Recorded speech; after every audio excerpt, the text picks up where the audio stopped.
चलिए जानी लीवर ला जानते हो ना, और अमरीश पुरी ला कौन कौन जानते हो? क्या बात, चलो जानी लीवर और अमरीश पुरी क्या बात सुना। तो एक दिन के बाद जानी लीवर के घर में लड़का हो रहा है और जानी लीवर पिक्चर के शूटिंग में चल रहा है। ओकर भाई घर ले फोन कर रहे जानी लीवर ला, कहा थे सुनो जी घर में लड़का हो ही छठी बट्टी करना है, घर आ जाते हो।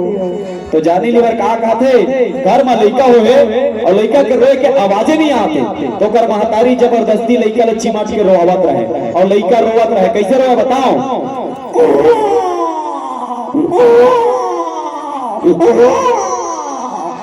जानी लीवर ला फिक्स हो गए घर में लड़का हो है। जानी लीवर छोटी मांगेला अमरीश पुरी में चल दी। अमरीश पुरी में जाके जानी लीवर है कहा कहते रे बाबा मेरे छोटे छोटे बच्चे बाबा, मेरे बच्चे मुके बाबा, मेरे छोटे छोटे बच्चे बाबा। अमरीश पुरी दिमाग खराब हो गए। तबे अमरीश पुरी कहा गए थे अरे बेवकूफ, तुम्हें कितनी बार कहा है घर में कोई काम हो तो खुद ही निपटाओ, मैं तुम्हें छुट्टी नहीं दूंगा।